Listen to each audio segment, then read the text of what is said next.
Artificial intelligence എന്നൊരു common ടേമായി മാറിക്കഴിഞ്ഞു അല്ലേ?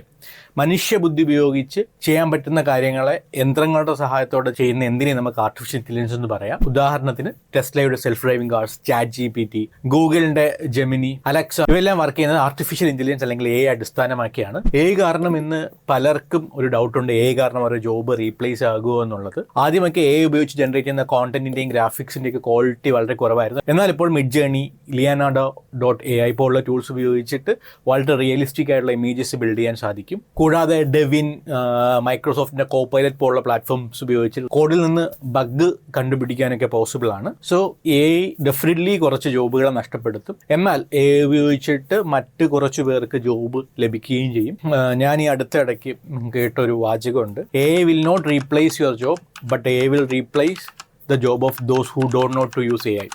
AI ഡെഫിനറ്റ്ലി ആൾക്കാരുടെ ജോബ് നഷ്ടപ്പെടുത്തും. പക്ഷേ എത്രത്തിലുള്ള ആൾക്കാരുടെ ജോബാണ് നഷ്ടപ്പെടുത്തുന്നത്? AI ഉപയോഗിക്കാൻ അറിയാത്തവരുടെ ജോബാണ് നഷ്ടപ്പെടുത്തുന്നത്. സോ നിങ്ങൾക്ക് അങ്ങനത്തെ അവസ്ഥ ഭാവിയിൽ വരാതിരിക്കാൻ വേണ്ടിയിട്ട് നിങ്ങൾ AI പഠിച്ചു തുടങ്ങുക. നിങ്ങൾക്കൊരു മെന്ററിന്റെ സഹായത്തോടെ AI പഠിക്കണമെങ്കിൽ connect with us at 974621123. AI ഉപയോഗിച്ചിട്ട് ഡെയിലി കോഡിംഗ് ടാസ്കുകൾ സ്ട്രീംലൈൻ ചെയ്യാൻ പറ്റുന്ന കോഡേഴ്സിന്റെ അവസരം വളരെ വേഗത്തിൽ ഗ്രോ ചെയ്യും. മറിച്ച് നിങ്ങൾക്ക് AI ഉപയോഗിക്കാൻ അറിയുന്ന ഡെഫിനറ്റ്ലി നിങ്ങളുടെ അവസരം നഷ്ടമാവുകയും ചെയ്യും. AI വഴി വരാൻ പറ്റുന്ന മാറ്റങ്ങളെ കുറിച്ചാണ് വീഡിയോയിൽ പറയാൻ വേണ്ടി പോകുന്നത്. നമ്മൾ ഇന്നത്തെ സാഹചര്യത്തിൽ ഏതെങ്കിലും ഒരു പ്രോഗ്രാമിംഗ് ലാംഗ്വേജിൽ കോഡിന്റെ സിൻടാക്സിൽ അറിഞ്ഞാൽ മതി. കോഡ് കണ്ടാൽ വായിക്കാൻ മനസ്സിലാക്കിയിരുന്നാൽ മതിയാവും. അതിന്റെ കോഡ് ക്വാളിറ്റി ഇവാലുവേറ്റ് ചെയ്യാൻ പഠിച്ചിരുന്നാൽ മതിയാവും. കാരണം നാച്ചുറൽ ലാംഗ്വേജിൻ്റെ സഹായത്തോടെ ഏതെങ്കിലും ഒരു കോഡിന്റെ ഡിസ്ക്രിപ്ഷൻ കൊടുത്തു കഴിഞ്ഞാൽ, അല്ലെങ്കിൽ പ്രോഗ്രാം ഡിസ്ക്രിപ്ഷൻ കൊടുത്താൽ ഡീറ്റെയിൽഡ് ആയിട്ടുള്ള പ്രോഗ്രാം ജനറേറ്റ് ചെയ്യാൻ പറ്റുന്ന AI പ്ലാറ്റ്ഫോംസ് ഇന്ന് അവൈലബിൾ ആണ്. ടെസ്റ്റിംഗിൽ AI മറ്റൊരു അഡ്വാൻറ്റേജ് ആണ്. ടെസ്റ്റ് കേസസ് ഓട്ടോമേറ്റ് ചെയ്യാൻ കഴിയുന്നതിലൂടെ പൊട്ടൻഷ്യൽ എറേഴ്സിനെയും വൾനറബിലിറ്റീസിനെയും ആദ്യ സ്റ്റേജിൽ നമുക്ക് എലിമിനേറ്റ് ചെയ്യാൻ സാധിക്കുന്നതാണ്. ഇത്തരത്തിൽ കോഡിൽ നിന്ന് ഡോക്യുമെന്റ്സ് പ്രിപ്പയർ ചെയ്യാനായിട്ട് അല്ലെങ്കിൽ ഡോക്യുമെന്റ് സഹായത്തിനായിട്ട് AI ടൂൾസുകൾ ഇനി ഭാവിയിൽ ഉപയോഗിച്ചുകൊണ്ട് വരുന്നതാണ്.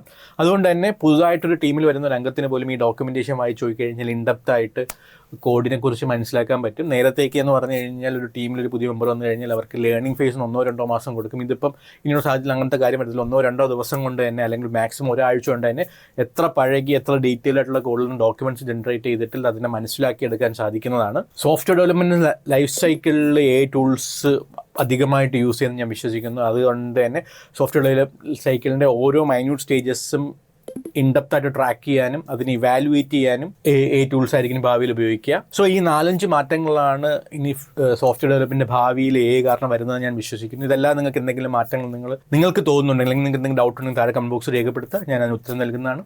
Thank you.